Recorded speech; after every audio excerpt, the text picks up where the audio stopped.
Alrighty, so nice that so many people are here. First of all, thank you for that, and please welcome David, who's our very special guest today. So also we say hi to Cole, who's an upcoming, hopefully IQT cadet, but he's very much in FAC-A and ask for the opportunity to get in this little webinar. So also welcome. A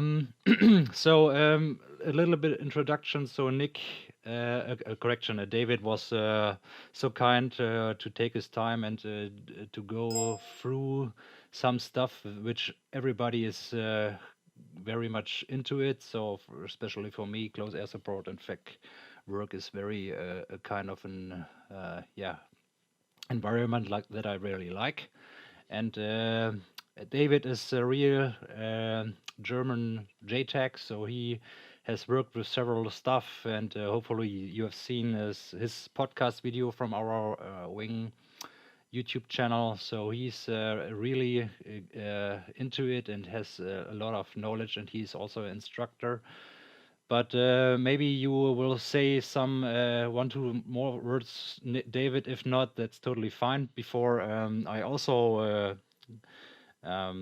will let him introduce him. I will ask everybody if you are cool with recording this kind of webinar. Is there anyone who's not good with that? Okay. Awesome. So, David, do you want to introduce yourself shortly? Just a quick introduction, or maybe just 2 or 3 words, and I don't want to make it extra long. First of all, I want to congratulate you guys. You may be the only squadron worldwide right now who is operational, to the fact that you can work from home. Rest of the real military is more or less, we have some impacts with the current situation, as you all can imagine. As Micro already said, I'm real-time JTAC, but I have also been promoted in November to JTAC evaluator. So right now I'm in charge of one division of 3 divisions of the German Federal Armed Forces, training and evaluating all the. Today I'm very glad and happy that you welcome me here, and I hope that I can informations or knowledge that you would prefer to have in your squadron. So thanks. Awesome. Thank you, man. So before we start, a short game plan. So my original plan was to have the first 30 to 40 minutes with questions, but I think it makes the most sense to go the way it's planned for part 2. So I asked Archer before. User joined your channel. He's my colleague in charge. So I will act as an FAC-A for this test. Go through the procedure. So you will find the Jamboard link. There you have our well-known CAS sheet, which Zeus built in the past. So please check if there's anyone who can't see it. Please tell me now. Okay, and the plan is that we will work through this thing. So we start as a kind of an practice. We will start and go through the whole document, and David will maybe add something or say, this is not right, so maybe you think you should try this, or maybe please don't do that, or that's pretty good, or you're pretty much very, very good, so we can skip and say bye-bye after an hour, so maybe that can also happen. But that's the usual game plan. Of course, you can ask questions during the procedure, and you can maybe ask questions after the exercise. When we are done with that, so I plan for that to be finished at about in 90 minutes. So that takes us to let's do math in my head, 1930 GMT. So we then do a little break for 15 minutes, and then we will proceed to our CAS mission. Any questions for that? Oh, someone is moving all the time the file. That's interesting. Who do that? So please feel free and don't move the screen because that's not working for me. Thank you. All right. So no questions. Then I would say so Archer will be the CAS player. He is the call sign that you wish for. Are you okay with it, Archer? Yep. Okay. And I filled some fields here in the CAS sheet. So everybody sees the same, and we will go through the process now. Okay. So David, you can see it also? Yes. Awesome. So, okay, Archer, kick it off. So I'm Warhawk 1. We are doing the usual stuff, do the check-in, start with the authentication. We do the usual 2-letter authentication. Code word is there. Thanks for David for the input, because I think that's a pretty good code word. Yeah, kick it off, Archer. All right. Okay, Warhawk 1, Wizard 1-1. Wizard 1-1, Walk 1, go. Warhawk 1, authenticate November Echo.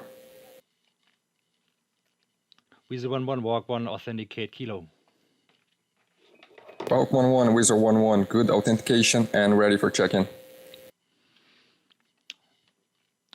And David, if you notice a mistake or something, please say it. Okay. I'm just writing down if I hear something, but if you want me to jump in right away, then it's fine for me as well. Yep. So far, yeah, everything is cool. The only thing what we normally do internationally wise is if we do the authentication, then we would challenge each other. So let's say Warhawk challenge, what was the other call sign? Wizard. Was it okay? Would say like I challenge you November Echo, and then the reply would be comes back Kilo. But nevertheless, it doesn't really matter how you use the wording, because in the end it was exactly you gave him two letters and got back another letter, so fine for me. Alrighty. Then Wizard 1, go with check-in. Warhawk 1, Wizard 1-1, mission number 2004. Chill times F-16s, block 50. We are 10 miles west of the IP Angels 19. We're armed each with Chill by GBUs 54, Chill by AGM 65 Deltas, 510 rounds of 20 mic, laser codes 1511 and 151 Chill. Approximate playtime 30 mics, Dolly Suite IDM code is Chill-0. Our jets have good DGP and are not CAS qualified. Abort code Golf Romeo Rogue. How copy? Yeah, so far pretty good. That will work for our side. The only thing that I would wish for is that there was more clarity for the laser codes. So right now I know that there are two laser codes, 1511 and 1512. I would assume that the lead has the 11 and the wingy has the 12, but you could state it more clearly. You could say, for example, Warhawk 1-1 has laser code 1511 and Warhawk 1-2 has 1512, then it's crystal clear. And I think there should be a laser code for the AGM as well, maybe. Oh no, it's only for the Echo version. Skip that. That's okay. Yeah. And of course, I forget about your board code. Gotcha, can you say it again? Sorry. Yeah, abort code is Golf Romeo. Abort code Golf Romeo, keyhole tablet in effect, environment ready to copy coordinates. Warhawk 1, Wizard 1-1 is ready for keyhole. Wizard 1, Warhawk 1, Echo Point North 3600713. East 1272486 Proceed to Alpha 20, block 20 to 22. Report when arrived and stand by for sit rep. So. Okay, do you want me to read back now? Yeah. Go ahead. Yes. How copy? Sorry. Of course. Okay. Do you want to input something before, David? Yeah, I just had a question actually. So far everything is clear. The only thing I had to add is that I worked with some pilots, and they always wished for an elevation for the echo point because they tend to put their targeting pod on that echo point for some reason. They always wanted to look there, and if they have an elevation, then the sensor would be in focus, because if not, and the sensor doesn't know the elevation, then first it will be very blurry, and they have to do one laser shot to get the elevation of the ground, and then it takes some time. So that's what some pilots wish for. So I have it now as a procedure or a technique that I always would pass an elevation with the echo point, but that's only personal experience. And the second thing is, I realized that the last time I worked with you guys, and that's something that maybe we should discuss about, because maybe there's a reason, or you are all crystal clear how to work with it. But I think you checked in with Angels. Just a second, I have to make it a little bit bigger because otherwise I cannot read it. It was 19, right? Yes. Yep. Yeah, Angels 19, and now we're talking about block 20 to 22, and as I talked to Micro before, block normally means elevation or altitude in feet actually, but there is no QNH directly linked to that. Otherwise, for flight level there is. So if you maybe work with flight level above a certain altitude, so let's say for 20 to 22, you would say flight level 200 to 220. Then that would mean that the QNH you set on the altimeter should be 1013, which is not mandatorily the case if you check in with Angels, right? I'm not sure. Good question. Can I interrupt? Yes. Yeah. Just very quickly, I don't mean to interrupt, but my experience is the flight level means standard altimeter, and when you say in thousands of feet in civil aviation, it means you are using the airbase QNH. Exactly. That's what I mean. So what we have to maybe think of is, or let's put it in another way. If we are working on the ground, I know you guys are working right now with FAC A, but maybe you want in future time to implement somebody playing the party on the ground or whatever. Normally we have a standard ROS, which is maybe 5 nautical miles in radius and round up to flight level 180, whatever. And we would work with different assets in different blocks within that ROS. So maybe on the very bottom level, there's the medevac helicopters, then there come the attack helicopters, then maybe the A-10s, then the F-16s, then I don't know, maybe a Reaper, and on top of it, maybe even outside of our own ROS, there's a bomber ROS with a B-1 or whatever. So if we want to deconflict all those assets within our ROS, it's very crucial that we know on which altitude every asset is right now. So if we work with some assets with Angels and he has the QNH or the altimeter setting of the airfield he started with, and we work with another asset with flight level, then this can be a little bit complicated, because especially when you're working in terrain with high ground elevation, let's say mountainous terrain, this can be a factor. So therefore, we normally switch to one standard QNH. Either we take the altimeter setting of the first asset showing up at the show, say to everybody else who comes, okay, set this setting, or we say, no, we work with a standard setting 1013 or whatever. But we have to make sure that everybody is on the same setting on the scene. And then we normally use, standard, let's say, if everybody is on the same setting, then we can work with feet altitude as well, because it doesn't matter. So we can say, for example, to the A-10s, okay, your block is 8 to 10,000 feet. but he has the same QNH setting, the same altimeter setting as maybe the F-16s, which have block flight level 100 to 140 or whatever. But do you know what I want to point out? Yes. Yeah, okay, that's what I wanted to say. So in the end, it has to be clear on what are you working on. So the last video I watched was, I think there was 3 or 4 different wordings. Like first they were talking about flight level, then about angels, then about block, then about feet. So in the end, it was not really clear on what he was right now. And this can be a factor if more flights are coming from different direction to the same scene. So right now you are working maybe with 1 flight coming to a CAS mission. But if you maybe think of a FAC A being atop of the scene and then different flights coming in from different direction and he has to conflict it, then this will be a factor. So maybe it's a good point to train from the very beginning to be very clear who is on which altimeter setting and on which elevation, which altitude. Yeah, awesome.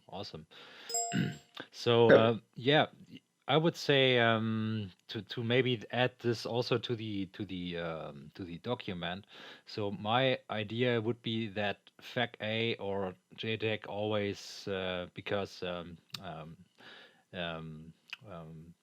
I would say FAC A tells the flights, so this is your QNH you have to set up, and everything works then, and then we can talk with blocks, correct? Yeah, why not? Sure. If everybody has the same setting, then it's fine. Yeah. Anybody has any other ideas how we can enhance this document? Maybe someone has a better idea.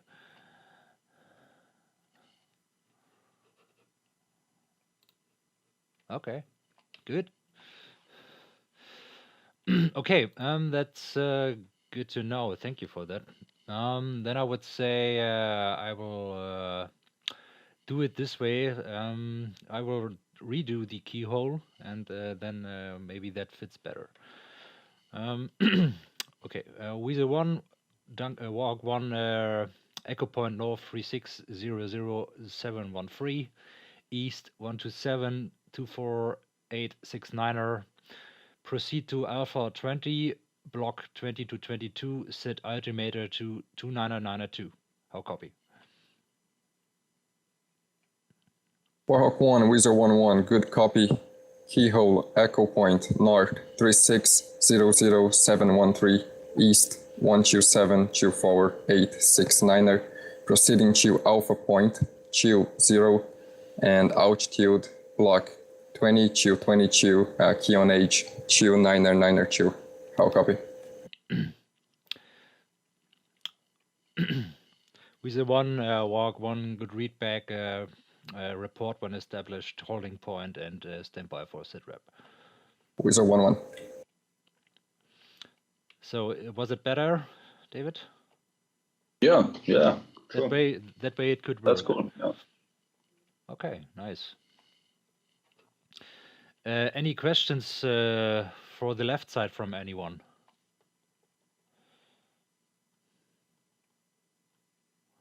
Wow, we have only pros here. Nice.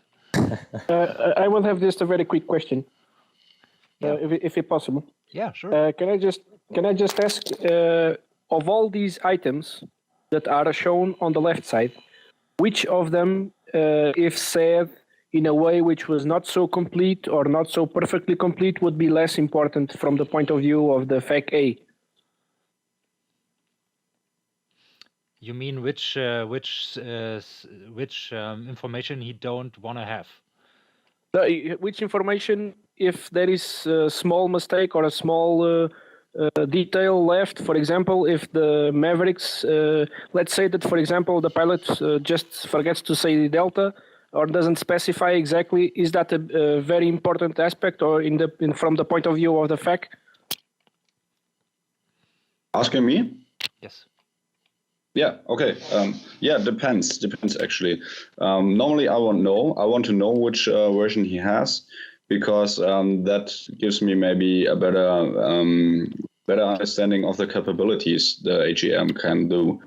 And even though I'm not very keen on ground blazing AGMs, it may be an option. So if I'm ground laser equipped and I know he has an echo version, I know this could be an option I can take into consideration, even though I would put it on the very end of my considerations. But nevertheless, it would be interesting for me. But if the pilot doesn't tell me in the very beginning what I want to know, then I would ask. So don't bother. You just give me your lineup, and if there's anything I want to know, then I would just ask. Thank you. No, no problem. Alrighty. Good stuff. So if anyone has no more questions for the left side, then I would say let's proceed to the right side. Time to kick it off. Yes. Walk 1, Wizard 1-1, establish on the echo point Alpha Chill 0. Wizard 1, Walk 1, SITREP Alpha in effect, SITREP as follows. Targets are 2 heavy armored battalions occupying Kunsan airbase and several villages around. Friendlies 1 heavy armored battalion and 1 supporting cavalry battalion inbound from east and south. Current surface-to-air threats are several SA-13s and 14s near Kunsan airbase. Avoid flying lower than Angels 15. AAA is supposed. OSR-2 patrol boats are supposed west of Kunsan. Plan on using your weapons to disrupt the heavy armor. Winds on the decks are 5 to 10 knots from the east. FAC A is repeat and laser capable. Advice and rate for game plan. Warhawk 1, Wizard 1-1, copies out, ready for game plan.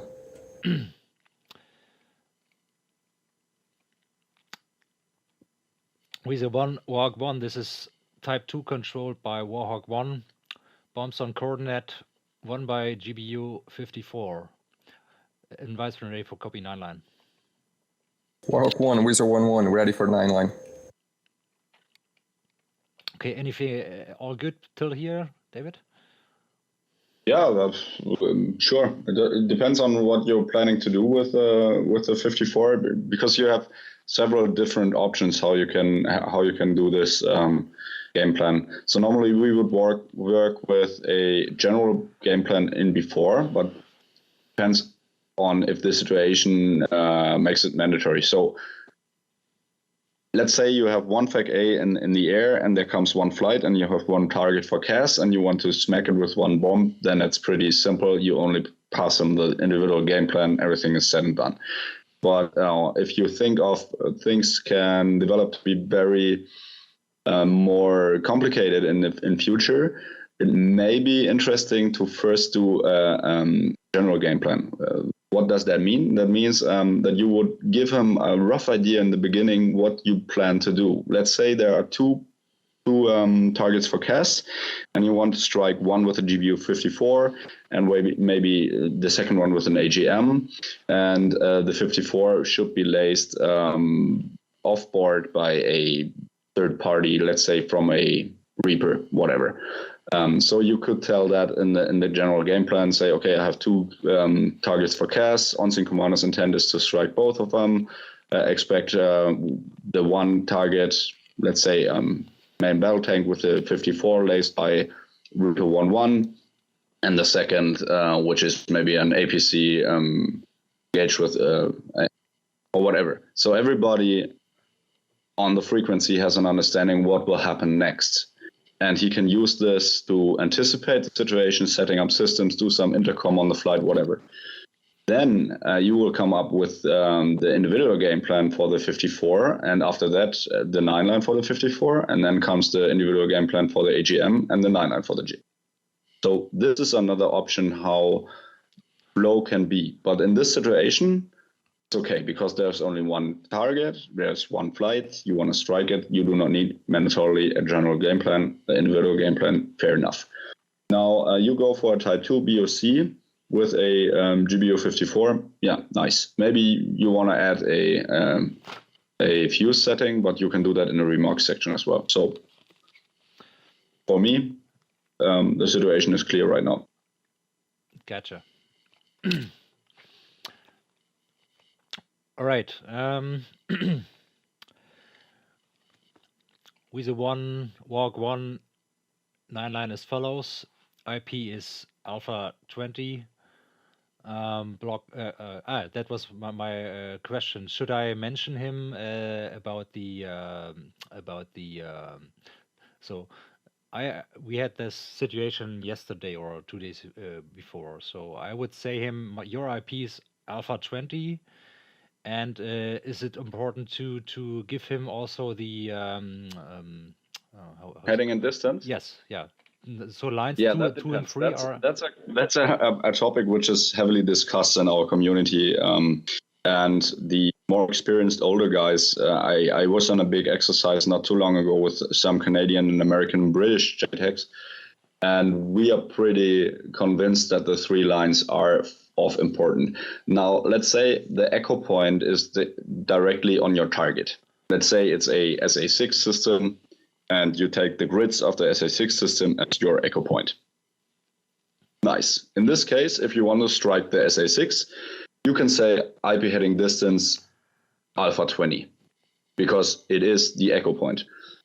If the echo point is somewhere else, so let's say it's 2 kilometers away from the actual target you want to strike, then you should use the lines heading and distance, because this is the last resort for the pilot to correlate if he's on the right target. So if he punches that in the system and it's way off of where he's supposed to go, then he can find out, oh, there's something not working. You give him coordinates for BOC, but the line 1 to 3 does not fit to that.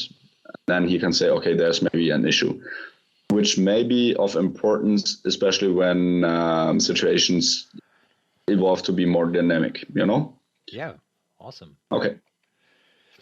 Alrighty. Then let's say we are, so the echo point is directly over the target, then we'll proceed the way it is filled out.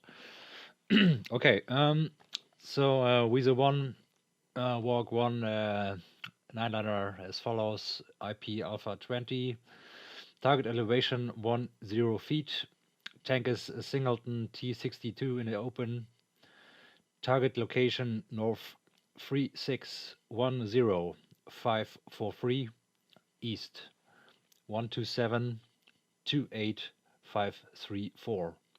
Will repeat on request, laser on request, friendlies 1 mile east in the open, egress back to Alpha 20, block 20 to 22. And vice ready for copy remarks. Warhawk 1, Weezer 1-1, ready for remarks. Final attack heading 180, SA13 and SA14 in the open, restrictions Angels 15, how copy? Warhawk 1, Weezer 1-1, good copy. Stand by for readback. Warhawk 1, Weezer 1-1, 9 line is Alpha Chill 0, target elevation 10 feet, target location north 3610543, east 127-28534. Friendlies are 1 mile to the east and egress back to Alpha Chill 0, block 20-22. Final attack heading 180 acknowledges SA13 and SA14 in the area and altitude restriction of Angels 15. How copy? Weezer 1, walk 1, good readback and report when inbound 70 miles and visual. Weezer 1-1. So. Okay, may I jump in? Yeah, sure. Okay, you see on this template that there are some of the boxes highlighted, which is line 4, 6, 8 and remarks and restriction. And that's for a good reason, because those are the mandatory readback items. That being said, it's no issue. You can request a readback of the full 9 line and the full remarks, but it's not mandatory. The pilot is requested to read back, speaking for NATO, the line 4, 6, 8 remarks and restrictions. If you're working with MOA JTACs, so US guys, for example, he will only read back line 4 and 6 and remarks restrictions. So that being said, you only have to be clear what doctrine you want to work on. Is it NATO or is it American? It doesn't matter. You can decide whatever you want. As I said, for NATO, it's exactly the highlighted boxes which have to be read back, and the other is no, but not from interest. One addition to this case here, I'm pretty impressed that the line 9 is filled out so neatly, because you did not only fill in where to go, but what block. And we figured out a lot of JTACs have a problem because they forget to put a block in there. And that's what we are working on right now in our community, because the block is important. Maybe not so much if you deliver standoff a 54 level, but if you think of a gun pass, for example, then you will for sure leave your block, and after that you have to establish another block, maybe the same block as before, maybe another block, but it has to be clear. So I'm very, very happy that you have the altitude restrictions in the egress as well. Talking about the readback for the POC procedure, panel readback is mandatory. So either the readback you just received was from the panel or from the weapon system, or not. We do not know. The pilot has to make clear this readback is from my system, or this is a system readback, or just advice ready for system readback or whatever. So the FAC A or the JTAC is clear that this information comes from the weapon system and not from the knee board. And if the FAC A or the JTAC is not clear because you just received a readback, he has to ask, okay, confirm this readback was from your system. And then he says, yes, okay, fine. So just keep that in mind for the BOC procedure. A panel readback is mandatory. But other than that. Thank you for clearing that up. I do have a question. Would you say panel readback as follows as far as the CAS flight? Yeah, why not? So there are different ways to do it. So some pilots read first back from the knee board, then punching it in to be clear that they wrote down everything right. And as soon as the JTAC says, yeah, good readback, they punch it in the system, and then they come back with a panel system. Other pilots punch it directly in the weapon system, which speeds up the kill chain, and then come back with a panel readback or system readback and say, okay, call ready for panel readback or for system readback, which is the same. And then the JTAC knows exactly, okay, this readback comes from the system. Awesome. And do you also implement in your 9-liner the direction of the egress, for example?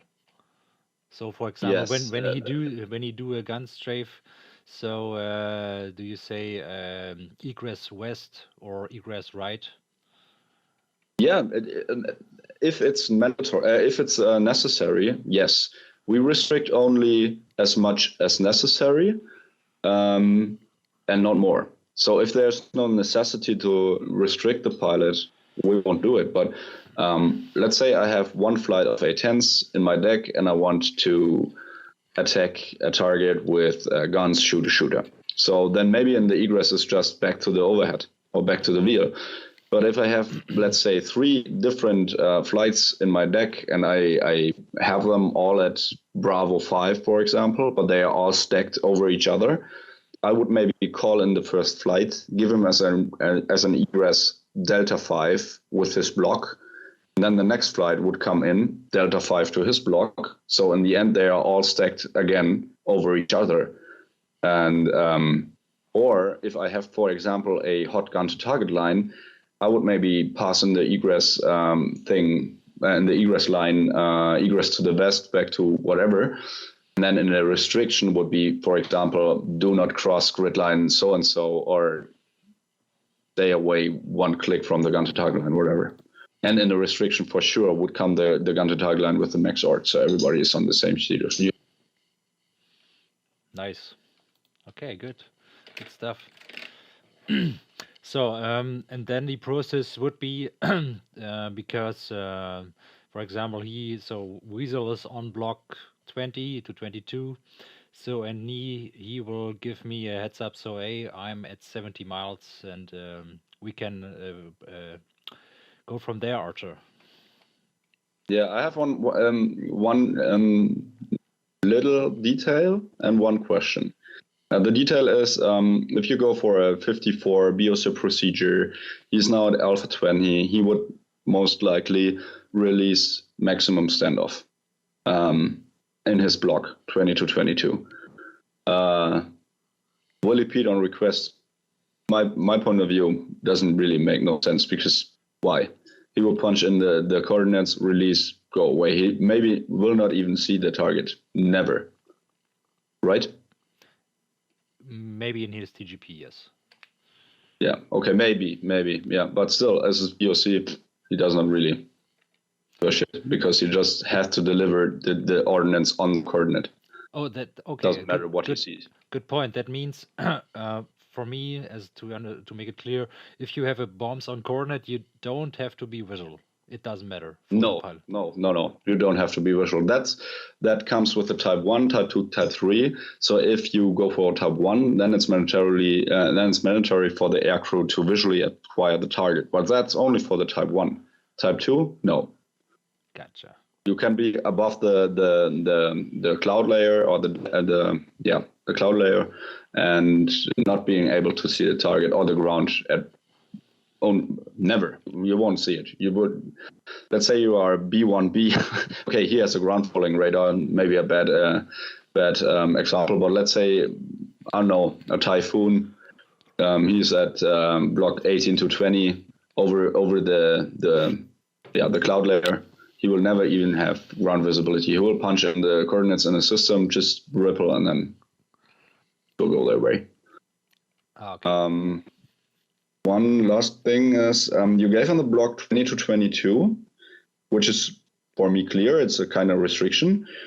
But then in the restriction section, you said that he should stay over block 18 all the time. Wasn't that? Block 15 was the restriction. Oh, block 15. Okay, so that means he's clear to leave his block, or? No, that's the limitation. If he wanna, whatever reasons he have to go lower on the ingress to the target. So Right. that means this is his minimal block because Yeah, I know. Okay, I know what you mean, but as I understand it, and that's maybe common sense and talking for us, if you give him a block 20 to 22, he is not cleared to leave that block for no reason. That's his block. And if you allow him to leave the block, you have to state it. You can say, okay, for the attack, you are approved to leave your block or whatever. Okay. That would otherwise, that's the block. And that there's no reason at all to leave the block, because he does not know. Maybe you have a hot gun to target line below him. Maybe you have another flight working below him. So if he has a block, he has a block, and there's no reason to leave it. Okay. So then my questions would be, for example, think about in a run with a Maverick. So for that first you have to be visual, because then you can't fire your missile, and also you have to maybe start a little bit higher. Let's say Angel it's 26, and he when he's inbound, for example, 70 miles, so you have to press his nose lower to that the Maverick works the way it should. Yeah. So then you can say, okay, when you do your run, you can leave your block, and please stay above Angels 15, because if you are going lower, you're dead. For example, what you could do is you put all the other assets and everything lateral to the side, so you can give him a specific area where he can dive. So you give him a heading and say, okay, for the attack, you are approved to leave your block. New block will be 18 to 22 or whatever your block is. So that's the new block for the attack. And stay east of grid line, blah, blah, blah, all the time. And then in the egress section comes the block he should establish after the run again. So let's say for the attack, you are cleared to leave your block down to Angels 18, And then in the egress section comes the new block is 20 to 22, so he knows where to establish afterwards. And still, it can be a type 2 control because type 2 or other, I start different. Type 1 control means that the FAC-A-JTAC has to visually acquire the target and the attacking aircraft at the final phase of the attack to assess if the geometry of the attacking aircraft points towards the right target. It additionally means that the aircrew has to visually acquire the target as well. The type 2 does not make that mandatorily. So the aircrew is allowed to see the target, but it's not mandatorily. The JTAC-FAC-A is allowed to see the target, but it's not mandatorily. And the JTAC-FAC-A has not mandatorily acquire the attacking aircraft. Nevertheless, there should be a source of real-time target information, PID, whatever. But that's the main difference between a type 1 and a type 2. So even if you perform a type 2, the aircrew can establish a tally. And for a Maverick, as you said, that makes total sense, but it's not mandatorily. Okay. Then, Archer, let's kick off. So you're inbound 70 miles. Falcon 1, Weasel 1-1 has contact inbound 17 miles. Weasel 1, Walk 1, you're cleared hot. Clear hot, Weasel 1-1. So that should be it, right? Yeah, I only have one addition left. If you call him in, for example, what we do is like push when able or whatever. So that's the call we use right now. So he can push for the attack when able in his holding pattern or wherever he is right now. And then it depends on what the situation is, what you request him to state when he comes in. Standard is normally he should call in with a heading so that you have the SA as the releasing guy if he's on the right heading. You gave him the heading 180. Normally we give him a cone, not a straight heading. Let's say 180 clockwise 200. So he has a little bit more flexibility to maneuver. And we would say to him, okay, push when able, call in with heading. And then he would say, okay, leaving IP in heading 190, and then you would go with cleared hot because you have the SA, okay, he's on the right track. If you do more like a type 2 with a gun run, Maverick, whatever, you can even request a telecall. Gotcha. So I've to make sure on the remarks I've missed to type in. So I've typed in 180, and we have also plus minus, for example, 20. So that means you have a cone from 160 to 200, correct? Yeah, that's absolutely fine to work with a plus or minus. I started to not doing it anymore. I did it for years, but I'm not doing it anymore because if I go with, let's say, 182 clockwise 200, I know exactly in my mind, okay, if he calls in with something between 180 and 200, he's fine. If he comes with 201 or 179, he's out of the cone. If I do, let's say, 180 plus or minus 5, then the math starts. And normally if stress kicks up, and there's no room for math. You know what I mean? So especially when I'm working with different assets, and it's like, okay, he comes in with 175 as the in, or 176 or whatever, and I have to do the math. Nah, I'm too stupid for that. So I give him only two numbers, and as long as he's between that, I know I'm fine. That's why I give him always a cone with two headings, but that's only my technique. Yeah, it's not bad. Do as less math as possible. That's good. Yes, exactly. I think it's the same for you guys because there's a lot of things you gotta do while performing this mission. The less brain cells you have to spend on things, the better. Yeah. So right now on my head, I'm asking one question. So I offered him the 9 line. He told me everything is good, so he copied everything, and I said For example, or what you said, push when able. So that means you're Yeah.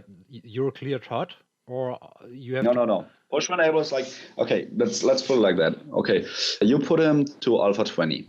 That's where he is. He's parked. It's his parking lot. Maybe he performs a wheel over there, not coming closer than 20 nauticals. That's what it actually means. So he has maybe a wheel which is it's north of the target, but not closer than 20 miles. He can do a racetrack as well. Whatever he does there, I have no idea. Now you do all this talking stuff, administration, give him all the information, and now everybody's clear, everybody's fine, and then you say push when able, which means maybe I have no idea where in the wheel he is right now. So push when able means he should leave the wheel whenever the next opportunity. So push immediately would mean he should like pull the thing over and get as soon as possible to the target. Push when able means like, okay, just roll out, and when you're in a good position in your wheel, then start your run. That's what push when able means. And then he will leave his IP, and then he will call in with whatever you requested him to call in. So let's say you said push when able, call in with heading. He will then leave the IP whenever he's ready and call you in with the heading, and then you will give him the clearance. Okay, gotcha. Also, do you work with TOTs, or is it? More... Sure.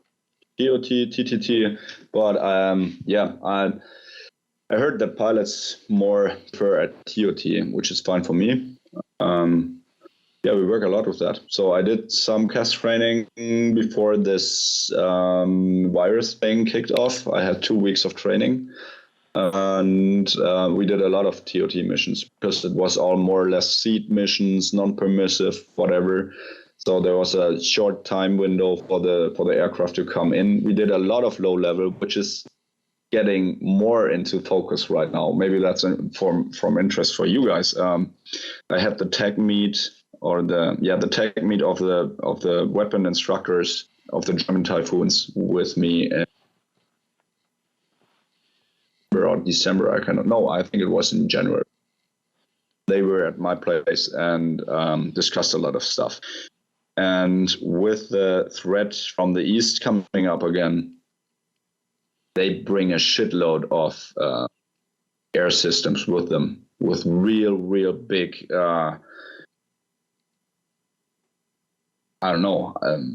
ranges. Low level is a factor again, because we cannot really breach the sheer mass of air defense they bring on station. And we are now thinking of, okay, how will low level look like in future? How do our aircrew have to train that? How do we have to implement that into CAS? Because when it comes to CAS in a peer-to-peer scenario, it will most likely not look like CAS on a stabilization operation. So what we're going to do right now is keeping everything up, which we learn from the stabilization operation, because we maybe it in future, but in addition, change our mindset to, okay, how do peer-to-peer look like? I've been to a very big exercise in February. That was 1 division, 2 brigades, and all the battalions. It was only a CPX, but nevertheless, that was a full peer-to-peer mission, 10 days. And there was so much and so many air defense systems. We had about 3 times SA-10s. We had a shitload of SA-16s. We had only in my combat strip, there were so many manpads, you couldn't even count them anymore. You wouldn't even think of them anymore because there was no factor anymore. And we had a lot of artillery on the red side and on our side, so the airspace was pretty dense. And we have to come up with an idea how to use our 60 CAS slots per day without taking away our counter battery fire and our rocket artillery, the possibility to work.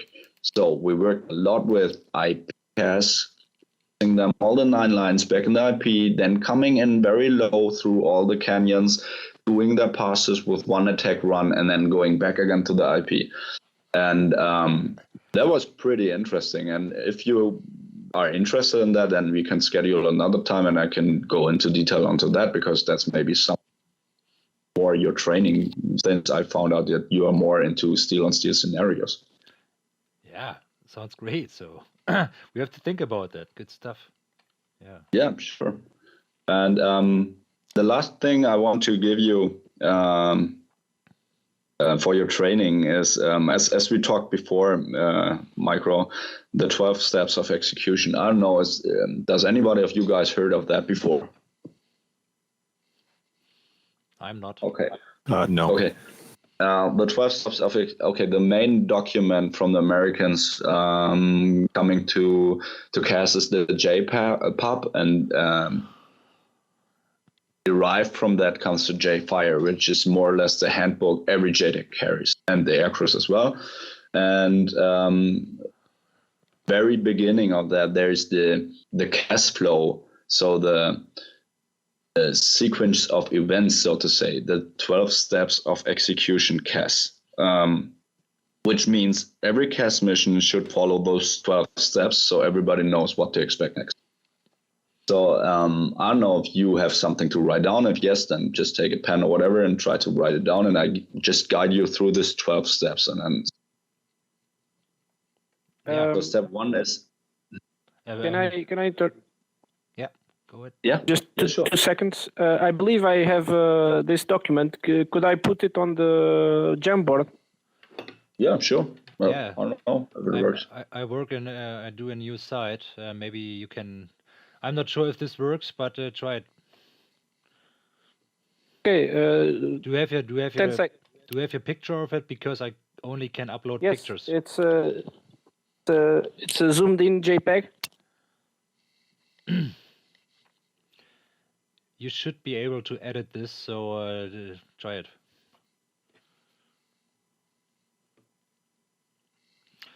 And before we start with this, I have one last question to the remarks section. When you do, or to the whole procedure, when you have one CAS player inbound and you know he's inbound, he left his station, do you say to the other players when they ask for a kind of a job, so stand by, so we have an attack going, so please stand by, or what do you do? How do you yeah, that's a very crucial phase. So when he's leaving the IP, so the next I expect is his in call, and then I have to give him the clearance, because otherwise the attack won't take place. That's a very crucial phase where I really zip-lip everybody, because if I do not get this call, then the attack will not happen. So we're talking about 2 minutes, let's say. So when he left the IP, somebody tries to call me, I would say, okay, just stand by now. We have an attack ongoing. And then I would perform the attack, and then I would come back to him. Yes, for sure. Can I sent you, Micro, I sent you the document on the Discord. Yeah, got it. Okay, give me 1 minute. So if you guys have any more questions before we go with it, so feel free. I have a quick question. Since is it true that you should really avoid to use repeat as a word, because it's a command for artillery to repeat the salvo? Yeah, true. And true. You should say, for example, say again, read again, Yes. call again, call back? Absolutely. 100%. You would always say again. Repeat is, as you said, is a it's a call for fire for artillery. So if you performed a call for fire and they prosecuted a target with artillery and you would say repeat, they would just shoot the same mission again. Yes, they could be listening and mistake that for a command, for example. Yeah, that's the reason why we have brevities. So everything has only one meaning. And since the artillery already took the repeat as a brevity for them, we cannot use it for something else. That's as simple as that. Like tally or cleared hot, it's already, you cannot use it for something else. Exactly. For example, you cannot use cleared hot in air-to-air missions. Somebody might be listening and mistake that. Yeah, It goes that far that, for example, for the Tiger helicopters, they have guided missiles and they are called hot. But we would never use on the frequency the term hot. We would call them T-missile. So they would check in with T-missiles. We would request T-missile, even though everybody knows that those rockets or missiles are called hot. We would never state that on the because hot, too close to cleared hot, and that's why we will never use it. Is it possible you had any moment, any situation where you had to improvise? And for example, let's say that there is somebody needs help and there's an aircraft that's returning from a mission with extra Mavericks, and you want to use this aircraft, but this pilot is not familiarized with JTAC or not very good at starting a FAC since he's maybe inexperienced. Would you use bullseyes or use alternative methods that you would have to adapt, like civilian air traffic controllers have to adapt to pilots who fly only once a year or a few times a year? Yeah. Is it the same in JTAC, I assume? Yeah, okay. We have as with the JTACs themselves, we have the same with air crews. So not all air crews are on the same level of proficiency. That's for sure. And that's pretty normal. That's the same for the JTACs as well. Not all JTACs have the same proficiency level. So you have to work with what you find. For example, you get a air crew which is not very proficient on CAS procedures because their main effort was air to air. I don't know. We have to help them through the process, which maybe even means that we have to be more directive and more plain text, but we will get them to the point where we want them to be. And that's the duty actually of the JTAC. He has to find out if the guy he's working with understands what he wants from him or not. And that can even be or go as far as a language barrier. So you maybe have a NATO pilot who should be able to talk English because he's participating in aviation, but that can look very, very different from time to time. Nevertheless, it maybe takes a little bit longer, but in the end, you have to work with them. And if you have the feeling that this guy is unsafe because he's violating the restrictions all the time, then maybe it's better to send him off station, which happened with Turkish air pilots sometimes. So, because we that was real time airspace violation. So we had had a TRA, so they had to work inside the TRA. That was not even CAS related. It was real time avionics or aviation stuff, and they busted the TRA. I don't know. I think 4 times or whatever. So in the end, it was like, okay, dudes, if you do not want to comply with it, then please, you have to go now because it's too unsafe. Roger, thank you. All right. Yeah, no problem. So I think we are good with the procedure and the communication with Archer, myself, and you. So I think if we have no more questions for that, if so, we can ask them later. We can go ahead with the 12 steps. So do you see the document? No, I don't see it actually. Is it another link? You have to switch on the the slide. bottom, Yeah, sorry. on the top. Yeah, it's now on. So we are looking right now on page 2. I don't know how to switch it on the mobile phone or whatever device you use. But yeah, I tried to find it actually. But maybe here. Second. I also can copy this to the first page, so that maybe that. Now I have it. Well, that's not the 12. Oh, yeah, there they are. Okay, cool. It looks a little bit different, but yeah, that's it actually. So you see the 12 steps of execution, and step 1 is pretty much the same as step 12, so it's more or less a cycle. Okay, so it always will begin with routing safety. So a flight will call the FAC A, or I will only refer to a JTAC, but you just have to think it's the same as FAC A. So just to make it simple, I will always state JTAC from now on. So there will be a supporting flight calling the JTAC, and it's not on station, but maybe 20 miles out or whatever. So the first thing the JTAC would do is route him and give him safety. Because, for example, there is a threat in the area, it's non-permissive. He has to state him, okay, stay east of grid line whatever, or stay north of whatever, or however he wants to deconflict him very and quick. So that's not the time to establish an echo point, because if you establish an echo point at this position, you would read him the echo point, he will read back the echo point, he read it wrong back, so you have to correct it. And while you're talking, he's flying in the threat bubble, you know? That's why you would give him a quick and sharp deconfliction line and say, okay, stay out of there by now, because it's non-permissive right here. Okay, that would be the first step. Or you give him a block already, which is the kind of routing. Please proceed to the area coming in from the east, for example, on that block. That's the first thing you're going to do with him. Then, when he knows where he has to go, which altitude he has to go, he will come with the check-in.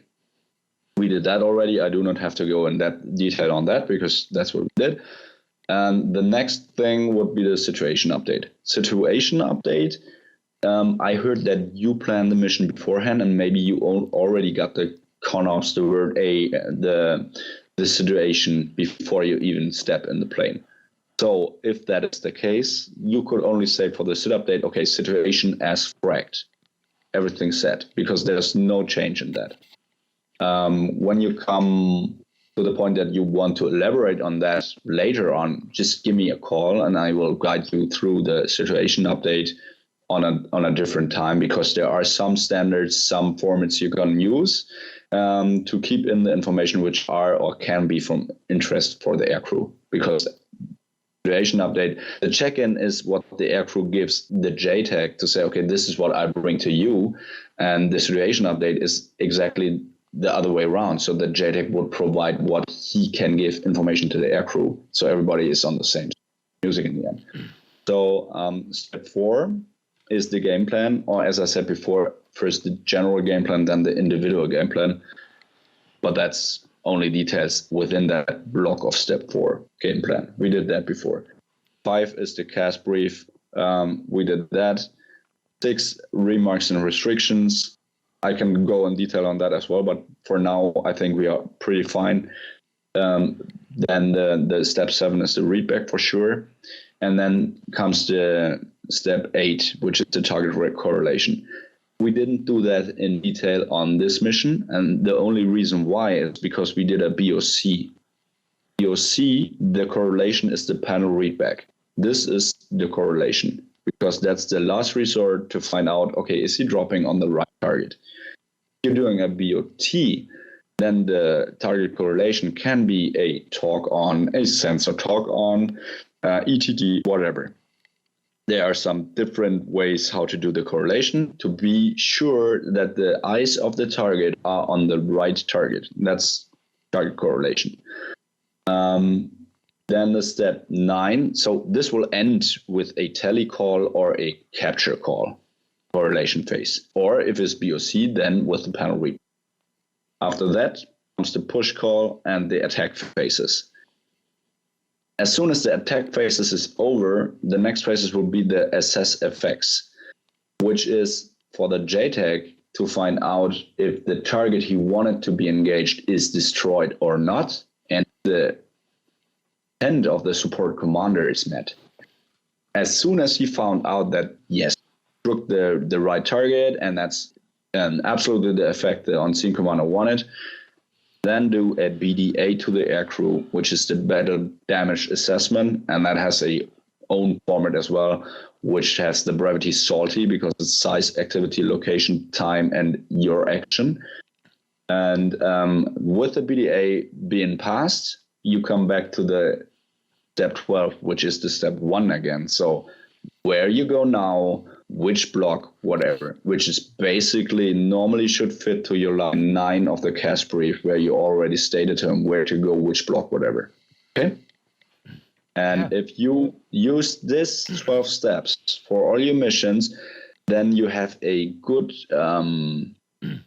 structure in your head for all upcoming CAS missions. Even though maybe for now the situation update is no factor for you, just state as fract, but then you train yourself on thinking, okay, this is the place where the situation update normally belongs to.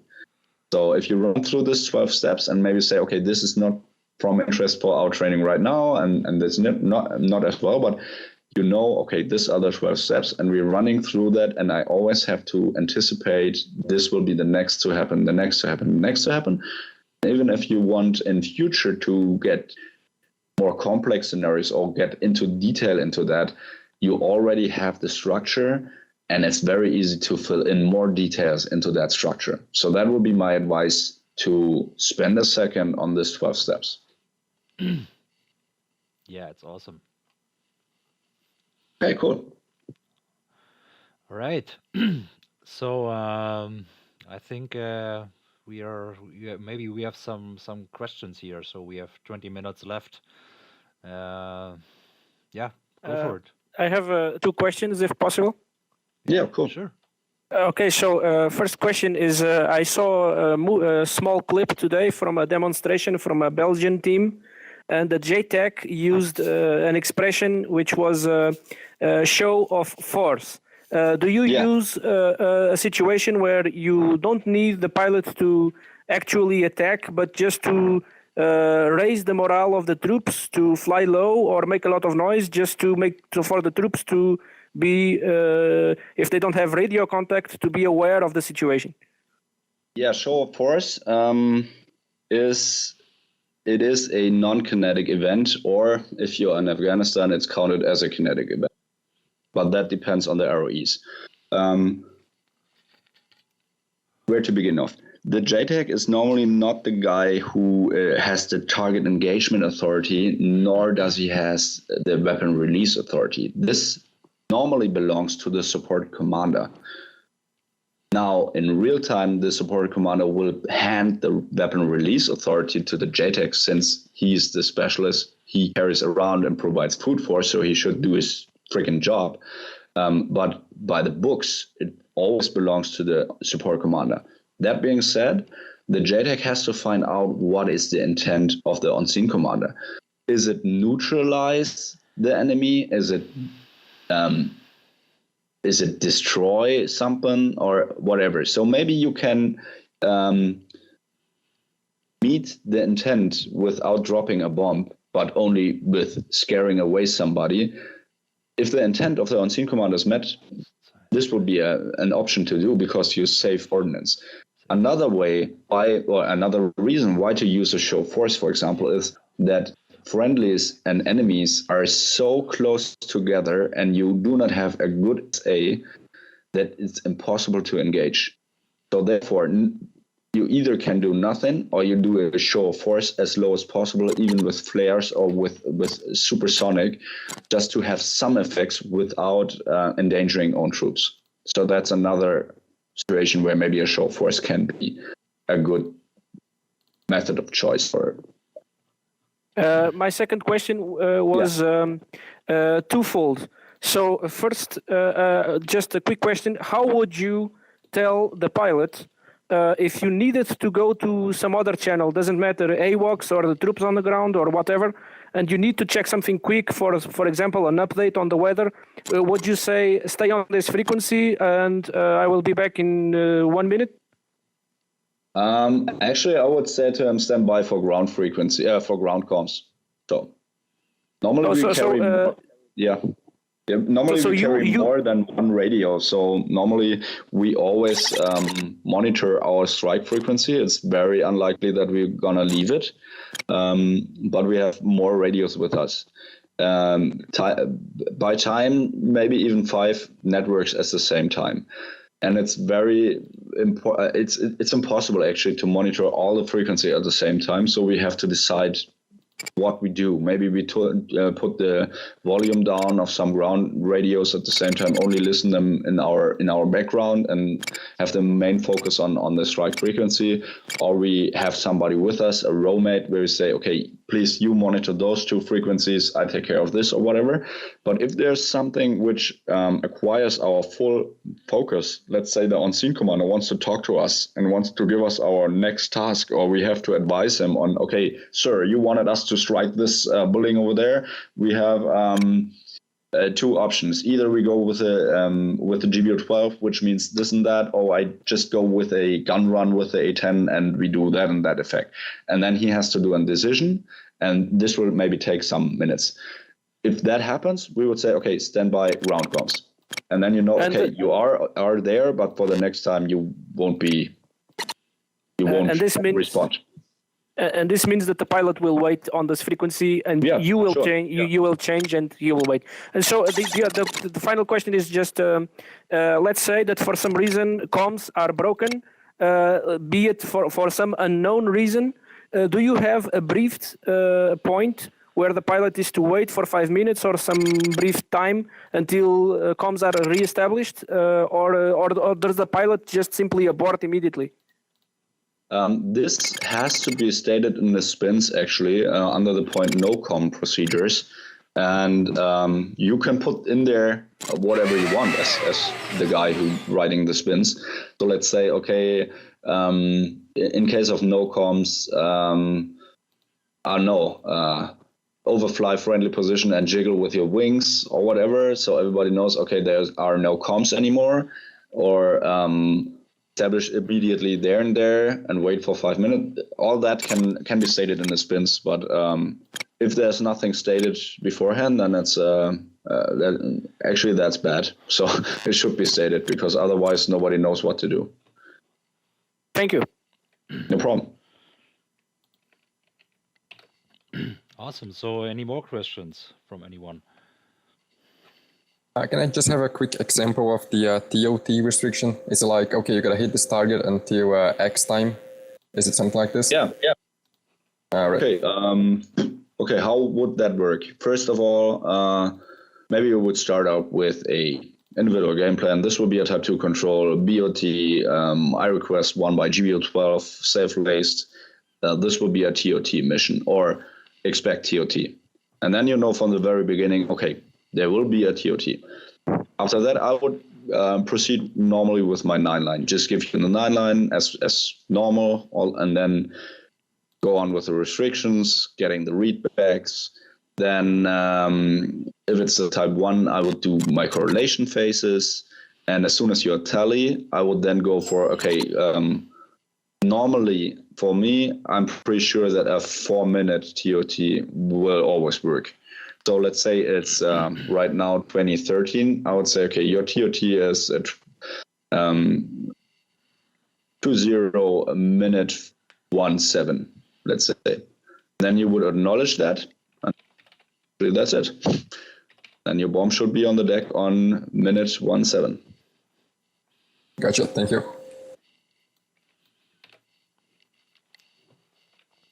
So, any more questions? I have a quick question if there's time. Yep, sure. Has it ever happened to you that you had too many flights coming in at the same time and you had to send someone back? Or let's say, what would be the limit for you? Let's say that all of a sudden, instead of there are flights coming in late, some coming in early. And what do you do in this decision? Do you send people back, or do you manage 5 or 10 at the same time? Or is there a limit on the number of aircraft you are managing?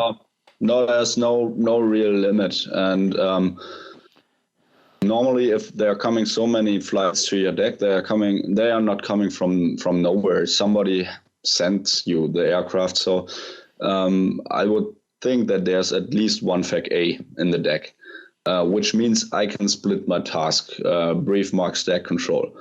And I would give this stack immediately to the FAC A and say, okay, take care of the stacking. I don't give a freaking shit about it anymore, because otherwise that's too much, If I have no FAC A, I would at least establish one air mission commander. I would say, okay, the flight which is the longest on station with the biggest SA or with the longest playtime is my air mission commander, and he should take care of that. And then doing combined sectored or whatever attacks. But there's no limit. When I was in the States, at one time I had a 4-ship A10 and a weapon team with a Cobra and a Yui in my deck, and at the same time 7 guns to target line under my controls. So there's no limit. You have to manage it somehow. Yeah, But I would never send back an asset because I need the assets. Because when I'm in the situation needing CAS, shit hits the fan. Okay. As I said, you have to make make the difference between peer-to-peer scenario, where it's very unlikely to have CAS on station. It's more or less assisted AI, to be honest. Or if you are on a stabilization operation, and then you get close air support when really shit hits the van and you are the last resort. So, either you're gonna clarify this situation or a lot of coffins will go home. So there's no way that I would send an asset home. Never. I would keep them all on station. Yeah, nice. Yeah, Cole, who asked the question, is dropped out of TeamSpeak. I'm not sure why, but yeah, thanks for that. Great, because No problem. I had a similar question. So when you're really a pro like you, so how many stuff you can handle? Even when you are on the ground and get shot. And have that's a things lot. blowing up in your Yeah. 50 meters away from you. So True. that's training. Yep. I'm looking forward to the next time that we guys have the opportunity to talk, because then I can give you some really fancy, examples of crazy shit we did already. And it really has no limit. So you have to deal with it somehow. Yeah, nice. I have a Okay, quick cool. question. You said Yeah. this 12 steps is in the JPub 309? No, I think I'm not sure if it's in the JPub, but it's in the JFire for sure. Gotcha. User joined your channel. Awesome. So maybe one last question or two.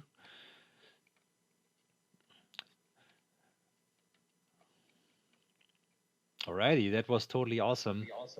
Thank you for that, David. So I think everybody get a better understanding now what we can do and what we can achieve with our training. So it's a lot of stuff we can add to our procedures.